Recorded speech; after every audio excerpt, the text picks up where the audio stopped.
Saúde os irmãos com a paz do Senhor. Quando estão felizes, digam amém. Por gentileza, quem trouxe sua Bíblia, já pode abrir em Colossenses, no capítulo 3. Colossenses, capítulo 3. Nós iremos estudar Colossenses 3. Hoje é o nosso estudo de número 7, cujo título ou assunto da lição é Buscai as coisas lá do alto. Texto áureo diz: portanto, se fortes ressuscitados juntamente com Cristo, buscai as coisas lá do alto, onde Cristo vive, assentado à direita de Deus. Colossenses 3, versículo 1. A verdade prática diz: nossa identidade em Cristo nos leva a buscar o que é do alto e refletir sua virtude na vida diária. A nossa leitura bíblica de hoje está no capítulo 3, e nós iremos ler a partir do versículo 12. A partir do versículo 12, eu leio o primeiro, vocês leiam o segundo, e assim nós iremos discorrer através das Escrituras. Versículo 12. Reverti-vos, pois, como eleitos de Deus, santos e amados de ternos afetos, de misericórdia, de bondade, de humildade, de mansidão, de longanimidade.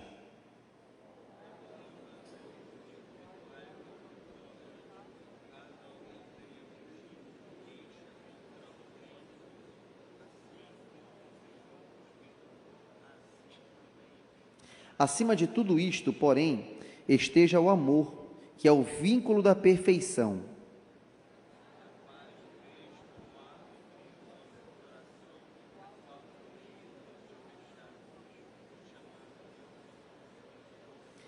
Habite ricamente em vós a palavra de Cristo, instruí-vos e aconselhai-vos mutuamente em toda a sabedoria, louvando a Deus com salmos e hinos e cânticos espirituais, com gratidão em vosso coração.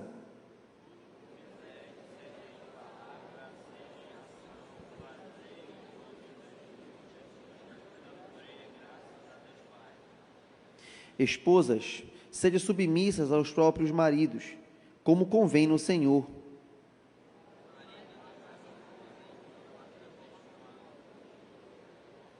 Filhos, em tudo obedecei a vossos pais, pois fazê-lo é grato diante do Senhor.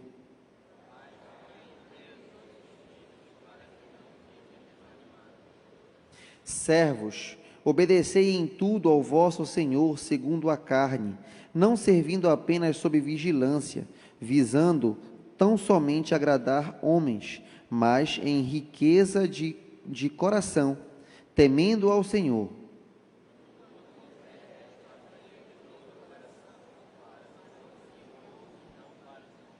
Cientes de que recebereis do Senhor a recompensa da herança.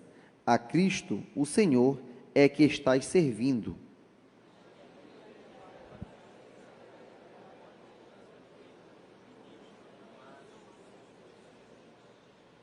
Glória a Deus. Poder assentar, com sua Bíblia aberta, com seu coração mais aberto ainda, para escutar o que Deus tem para falar a cada um de nós nesta manhã. Gente querida, estamos diante da carta aos Colossenses, no capítulo 3, e nós podemos dizer que esse capítulo 3 se resume na prática das doutrinas que o apóstolo Paulo já disse anteriormente. Você, como já conhece, o apóstolo Paulo, ele costuma introduzir as cartas apresentando doutrinas. Ele se apresenta, fala quem ele é, relata alguns problemas e coloca algumas doutrinas a se fazer.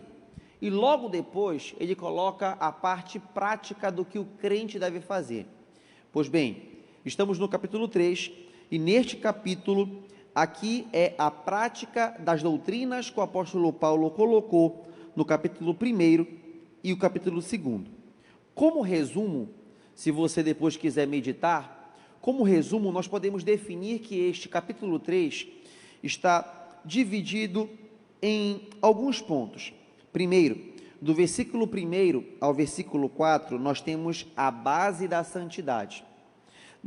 E a partir dessa base da santidade, vem o que nós chamamos de imperativos, que são ordens.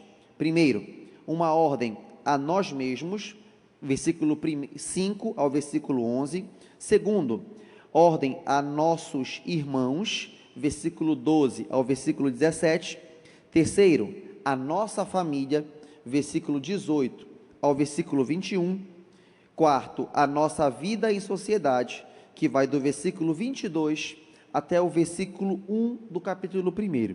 Então, nós podemos dividir, em resumo, desta forma, esta parte em que o apóstolo Paulo está colocando a prática do que deve ser feito, de acordo com a doutrina que ele já mesmo estabeleceu anteriormente. Eu quero me ater, a priori, no primeiro momento aqui, que está do versículo 1 ao versículo 4, que diz: portanto, se fortes ressuscitados juntamente com Cristo, buscai as coisas lá do alto, onde Cristo vive, assentado à direita de Deus. Pensai nas coisas lá do alto, não nas que são aqui da terra, porque morrestes, e a vossa vida está oculta juntamente com Cristo, em Deus. Quando Cristo, que é a nossa vida, se manifestar, então vós também sereis manifestados com Ele em glória. Vamos nos ater nesses 4 primeiros versículos aqui, para entendermos. Perceba, o apóstolo Paulo começa este bloco com a conjunção portanto. Portanto, é uma conjunção conclusiva e que nós podemos falar que é uma dedução, isto é, uma lógica. Tudo que eu falei anteriormente você entendeu. Qual é a lógica? Faça o que eu vou falar agora. Então, o portanto significa, a lógica é fazer o que eu vou dizer agora. Ele fala, portanto, se fortes ressuscitados juntamente com Cristo. Perceba, o apóstolo Paulo coloca uma outra conjunção aqui, a conjunção se. E esse se aqui, embora alguns pensem que é uma condição, uma possibilidade, aqui não se encaixa como uma condição. Essa conjunção se, ela é uma conjunção chamada de causal. Significa o já que. Ele não está falando que o cara aqui pode ser crente ou não. Ele está falando, já que vocês ressuscitaram com Cristo, aí vocês vão fazer o que eu estou mandando. Portanto, eu estou te falando que o apóstolo Paulo, antes de mandar fazer alguma coisa, ele coloca alguma coisa que já aconteceu. E o que já aconteceu não depende de homem, depende de Deus. Então ele está falando, já que vocês ressuscitaram juntamente com Cristo, por causa disso, qual é a ordem? Buscai as coisas lá do alto. Portanto, buscar as coisas do alto significa um efeito de quem já ressuscitou com Cristo. Aí ele continua, onde Cristo vive, assentado à direita de Deus. Então, o primeiro motivo para fazer o que ele está mandando é, vocês já ressuscitaram com Cristo. Segunda ordem que ele diz, pensai nas coisas lá do alto, não nas que estão aqui na terra. Perceba, os dois verbos que indicam uma ordem aqui dizendo, buscai e pensai, são características de todo cristão que de fato é cristão. Todo cristão que está em Cristo, que já entendeu que ressuscitou com Cristo, só tem duas características. Qual é?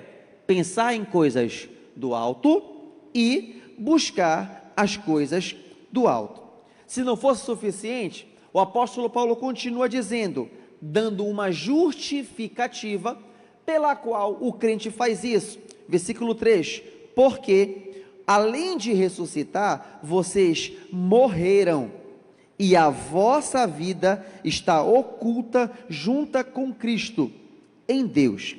Olha o que ele diz, a vossa vida já morreu para vocês, está com Cristo. Agora, olha o versículo 4, ele começa falando, quando Cristo, quando Cristo, ele não está falando se Cristo, talvez Cristo, ele está usando outra conjunção, e o apóstolo Paulo ele é maravilhoso ao escrever o que ele quer escrever, ele coloca quando Cristo, quando é uma conjunção temporal, ele está falando que não é uma dúvida, não é qualquer uma outra coisa, ele está falando, haverá um momento, e esse momento é exato, haverá um tempo em que Cristo, que é a nossa vida, se manifestará, então vós também sereis manifestos com Ele em glória.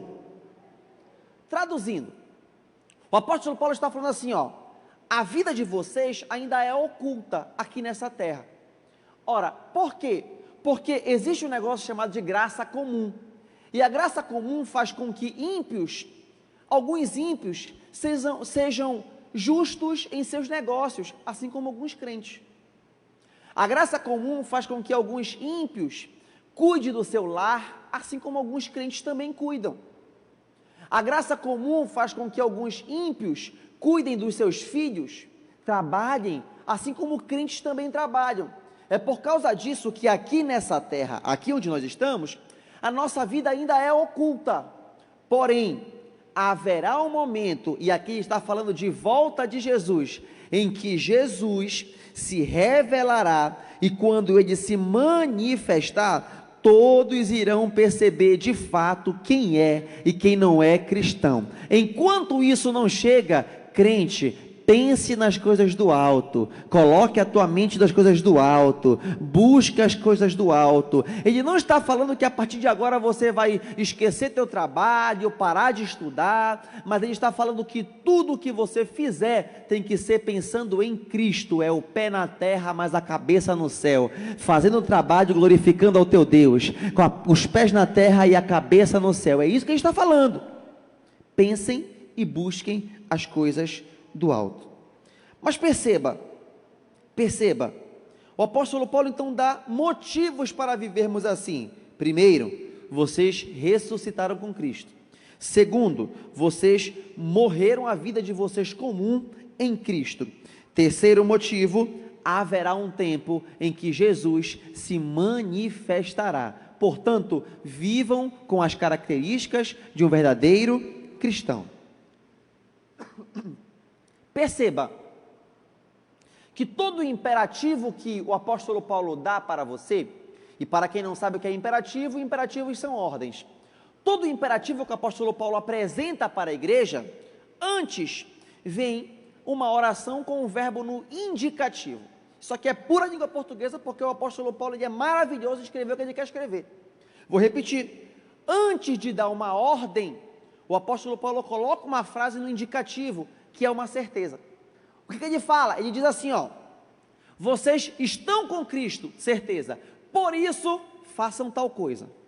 Vocês já morreram em Cristo, por causa disso, façam isso. Vocês ressuscitarão, vocês já estão ressuscitados com Cristo, portanto, façam isso. Perceba, isso é que diferencia o cristianismo de qualquer uma outra religião. No cristianismo, sempre primeiro vem o indicativo, o que Deus já fez por nós, para depois nós fazermos algumas coisas. Em outras religiões é o contrário, primeiro você faz, para depois alcançar. Você paga uma promessa, para depois galgar uma salvação. Você paga um preço, para conseguir alguma coisa. Cristianismo não, porque o mérito não é teu, o mérito é no que Cristo já fez, e após isso, você é capacitado para fazer alguma coisa. Você louva, é porque Cristo te deu capacidade para isso. Você prega, é porque Cristo fez alguma coisa por ti. Você é salvo, é porque Cristo fez algo pela tua vida. Portanto, todo o imperativo que o apóstolo Paulo coloca, antes vem o indicativo. Traduzindo, toda ordem, antes vem uma certeza daquilo que Cristo já fez por cada um de nós. Você pode glorificar a Deus por isso? Glórias a Deus. Continuando, olha o que ele diz. Pois agora, sabendo disso, agora é só a aplicação que o apóstolo Paulo faz, tá? Ao saber esses 4 versículos, agora é só a aplicação.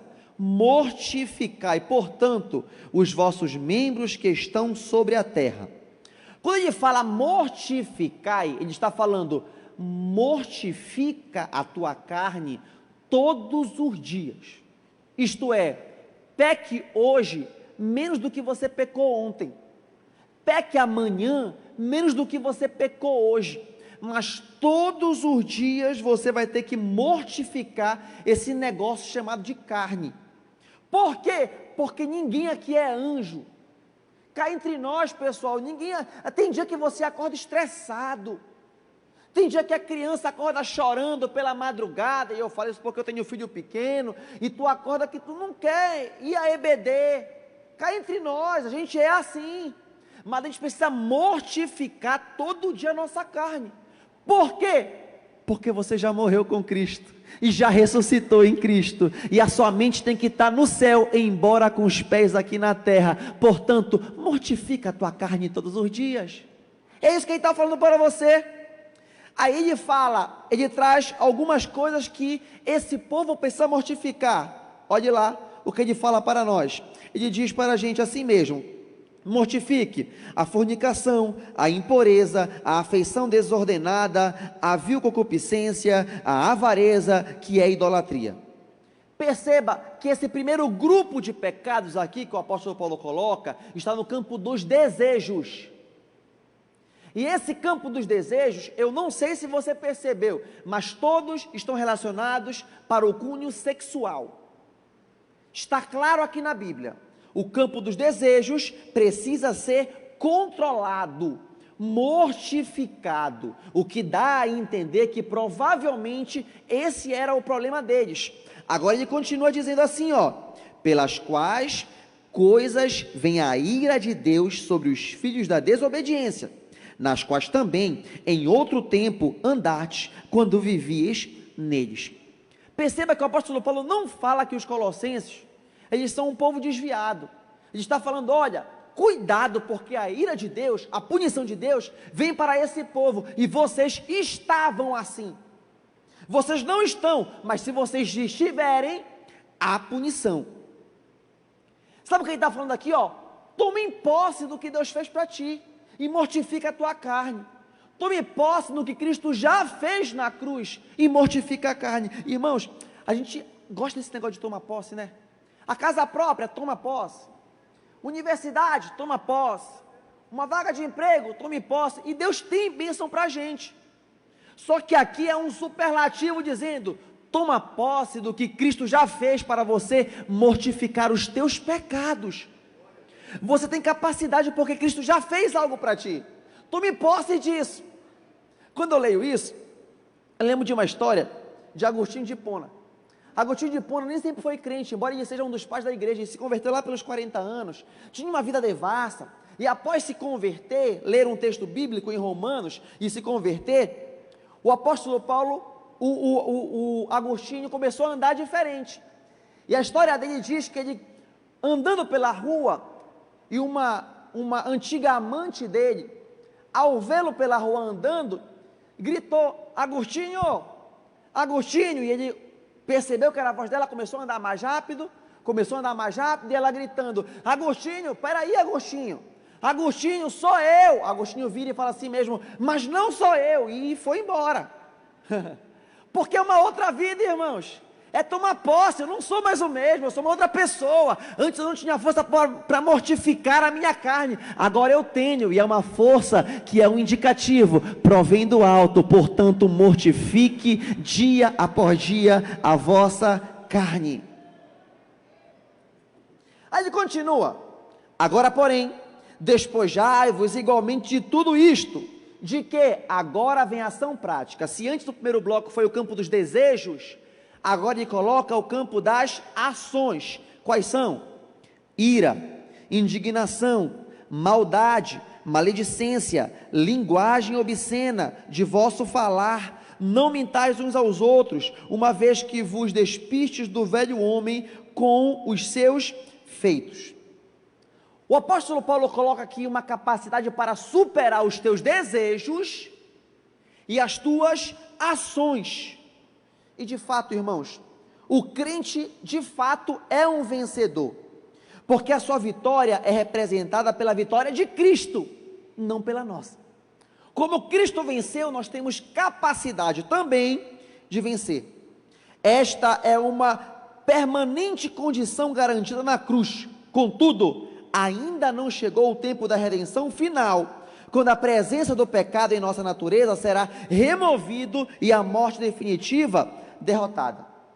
Até o grande dia que vai chegar para isto, o crente de verdade, ele vai lutar contra todos os seus impulsos pecaminosos dia após dia. E é nesta luta entre o já e o ainda não, que nós precisamos dia após dia vigiar a nossa própria vida, porque nós, quando nos conhecemos, sabemos que os nossos pecados devem nos confrontar mais do que o pecado dos nossos irmãos. A gente se escandaliza tanto com o pecado dos irmãos, mas a gente não olha para os nossos pecados. O apóstolo Paulo fala: olha, mortificai os pecados do teu irmão, mortificai os teus pecados. Ou tu não tens pecado? Claro que tu tens, eu também tenho. Mas o apóstolo Paulo diz: vocês têm capacidade para agora mortificar o pecado de cada um de vocês. Despojai-vos desse velho homem. Tire essas vestes de legalismo, tire essas vestes que estão querendo fazer você vestir, tira tudo isso, os desejos e as ações, e dia por dia mortifique a impureza que há na tua mente e a impureza que há nos vossos corações. Verso 10: e vos revesti do novo homem que se refez para o pleno conhecimento segundo a imagem daquele que o criou, no qual não pode haver grego, nem judeu, circuncisão, nem incircuncisão, bárbaro, cita, escravo, livre, porém, Cristo é tudo em todos. Irmãos, numa perspectiva teológica, Paulo, ele fez uma referência a duas naturezas, com as quais os crentes vivem sob tensão: a velha e a nova, a terrena e a celestial, e apela para que vivam de acordo com a nova natureza, que é você que faz? Não, Cristo já te capacitou para isso, e é só por causa disso que você pode fazer alguma coisa. Eu vou repetir o que eu disse: é isso que faz o cristianismo ser diferente de qualquer religião. O cristianismo primeiro faz alguma coisa para você, depois fazer alguma coisa. Outras religiões, primeiro você faz para depois alcançar alguma coisa. Esse é o diferencial do cristianismo. Agora, vistam-se do novo homem, vistam-se do novo homem, como o versículo 10 está falando para cada um de nós. Paulo ele conclui então falando que esta mudança eu vou conseguir fazer pelo fato de Jesus Cristo ter feito algo por mim. Olhe para o versículo 12: reverti-vos, pois, como eleitos de Deus, santos e amados, de ternos afetos, de misericórdia, de bondade, humildade, mansidão e longanimidade. O apóstolo Paulo citou anteriormente o que? Os pecados de desejo e de ação. E o que ele fala? Aí você fala assim: tá bom, apóstolo, eu já entendi. Os desejos eu vou mortificar, e as ações também, mas o que eu vou colocar no lugar? Ele diz: afetos de misericórdia. O que é isso? Literalmente, entranhas de compaixão. O que é isso, Estevão? Trata-se de ser sensível ao outro, capacidade de se colocar no lugar do outro. Misericórdia. Segundo, bondade. Bondade significa uma integridade moral e qualificada para uma pessoa, de um desejo de fazer o bem para o outro, satisfação em ajudá-los, satisfação em servi-los, satisfação em fazer o bem. Isso é a bondade. Humildade significa o quê? É um senso de insignificância. Embora você tenha poder, embora você seja alguém bem-quisto, mas você se colocar não como melhor do que os outros, mas se colocar como humildade, como Cristo se tornou servo, e não, mesmo sendo quem ele era, não fez por usurpação querer ser Deus, ele se colocou como um servo sofredor. Portanto, nós também precisamos caminhar em humildade. Quarto ponto, mansidão. Não se trata de uma excessiva passividade, mas de uma atitude pacífica e atenciosa em todas as situações. É o que é isso, Estevão? Não é relutante, indiferença ou combativa, mas é que você entenda o quê? Que em todas as situações você tem autocontrole, porque Cristo te dá essa mansidão para resolver os teus confrontos familiares, confrontos em trabalho. A mansidão é uma das vestes para você usar pelo fato de Cristo já ter feito algo pela tua vida. Por último, ele coloca a longanimidade. O que é isso? É a virtude da perseverança, esperar no Senhor com paciência, entender que há um tempo para tudo. Essas são as vestes que o apóstolo Paulo fala que nós precisamos vestir, porque nós precisamos assumir uma nova natureza que provém de Cristo Jesus. Agora o apóstolo Paulo fala assim, suportando-vos uns aos outros. Aqui é interessante. Porque quando nós falamos assim, suportem uns aos outros, alguns pensam assim mesmo, é meu irmão, né? Pastor Felipe me deu um ralho hoje, é meu pastor, vou ter que suportar, né? Não é isso que ele está falando, irmãos. Suportai-vos é de ser suporte de alguém. Olha como é diferente.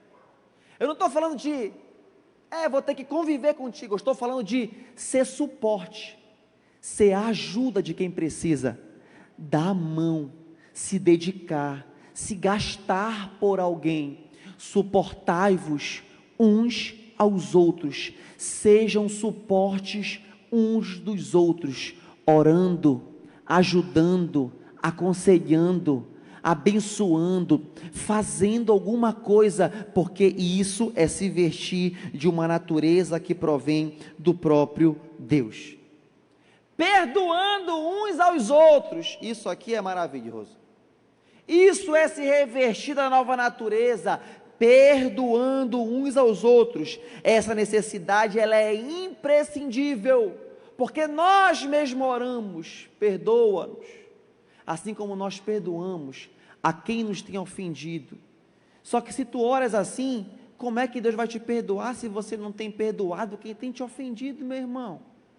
Vista-se dessa nova natureza que o apóstolo Paulo está trazendo para nós. Por quê? Versículo 15: seja a paz de Cristo o árbitro em vosso coração, a qual também foste chamado em um só corpo, e sede agradecido. Portanto, é a paz de Cristo que vai arbitrar essa nova natureza que está agora em cada um de nós. E por causa disso, versículo 16, habite ricamente em vós a palavra de Cristo, instruindo-vos e aconselhando mutuamente em toda sabedoria, louvando, cantando salmos, hinos, cânticos espirituais, com gratidão em vosso coração. A palavra de Cristo precisa estar em nós. Como é que nós podemos cantar que queremos conhecer Jesus se nós não lemos a sua palavra? Como é que nós poderemos saber se aquela revelação que passaram para nós é de Deus ou não, se nós não conhecemos a palavra de Deus? Como é que nós saberemos o que é anticristo, o que é sinal, se nós não conhecemos a palavra? A palavra precisa estar centralizada em nossos corações. Passe por vários textos, leia a revista da EBD, leia comentários, mas sobretudo leia mais a palavra do Senhor, porque é ela que liberta, porque é ela que transforma. E eu falo sempre, costumo dizer e vou repetir, a própria palavra diz: conhecereis a verdade e a verdade vos libertará. Todo culto, portanto, é um culto de libertação, se a palavra estiver sendo aberta. Este culto agora é um culto de libertação, porque você está conhecendo a verdade de Cristo que está nesta palavra. Ame a palavra, viva pela palavra, porque a palavra norteará a nossa vida com essas novas vestes que Deus tem para cada um de nós. Pela parte final, o apóstolo Paulo coloca agora, eu te falei, os versículos de 1 a 4 é a base de tudo, e agora é só aplicação. O apóstolo Paulo coloca agora da seguinte forma: para a família. Olha o que ele diz, versículo 18: esposas, sede submissa ao próprio marido, como convém no Senhor. É importante pontuar que ele não coloca aqui ressalvas. Ele não está falando aqui em uma discriminação de gênero, a misoginia. Ele está falando aqui na perspectiva de a mulher ser submissa ao seu marido, como convém no Senhor. Não tem meio termo, igreja, é isto. Estevão, mas isso aí é antigo, isso é passado, isso precisamos atualizar a Bíblia nesse aspecto. Você escolhe se você vai viver como o pensamento de muitos daquela época, ou como a Bíblia relata para nós. A Bíblia, ela tem supremacia em tudo, e quando ela fala uma coisa, é aquela coisa e pronto. E eu não estou falando que Cristo ou a Bíblia, ela vai ser machista. Você só vai conseguir falar isso por uma leitura superficial e não conhecendo a tua Bíblia.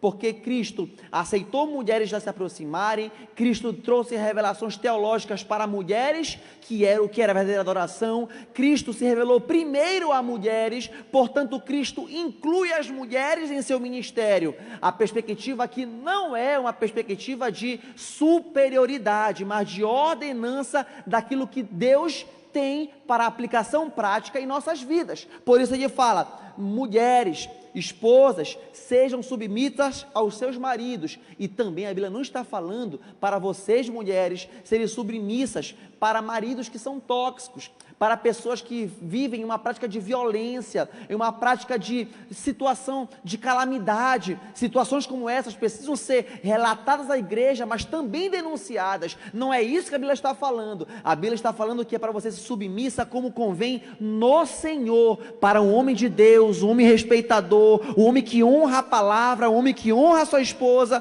Para isso é um prazer uma mulher ser submissa a este homem. Mas vocês pensam que a missão aqui foi dada só para mulheres? Aí também vem para os homens, porque o apóstolo Paulo fala assim mesmo. Além de falar que as mulheres têm que ser submissas aos seus maridos, ele fala também que os maridos precisam também fazer alguma coisa: amar a vossa esposa e não a trateis com amargura.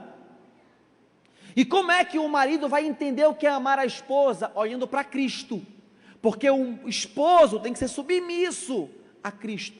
E como é que Cristo amou a sua esposa? Morrendo por ela, se entregando por ela, sacrificando por ela. Amai a sua esposa, trate ela com respeito, com carinho, surpreenda. Ela não é sua mãe para ela te mimar como a sua mãe fazia. Você precisa tomar as rédeas também. Precisamos de homens de caráter, masculinidade bíblica, não é tóxica, é entender que existem coisas que é para você fazer, existem atitudes que é para você fazer. A devoção do teu lar é você que tem que começar. A instrução bíblica começa por você, marido, mas você não gosta de ler a Bíblia, como é que você vai ensinar a tua família? Precisa se dedicar à palavra, estudar a teologia, não faltar culto, conhecer a Deus, porque é seu papel a priori incendiar a tua casa. Não negocie a tua família, é papel do homem se entregar a priori por esta mulher, por esta família, a ponto, se preciso for, morrer por ela. Filhos, obedeçam em tudo os seus pais, porque isso é o que Deus quer. Obedecer em tudo os seus pais, porque isso é o que Deus quer. É claro, obedeça e pronto. Agora, claro, é para obedecer de acordo com a palavra. Se alguma coisa destoa da palavra, a palavra tem supremacia. Portanto, filhos, obedeçam os vossos pais. E os pais, também, vocês não devem irritar os vossos filhos. Às vezes a punição ela é importante, para não criarmos crianças mimadas, que não entendem o que é punição e justiça de Deus. Há crianças que crescem sem saber o que é justiça de Deus, porque não tinha justiça em casa. Mas não estamos falando de colocar a nossa ira em nossos filhos também. Pais, não provoquei a ira dos vossos filhos. E por último, o apóstolo Paulo coloca a relação de servos e senhores, dizendo para eles, olha só, servos, honrem os seus senhores. Senhores, honrem os seus servos.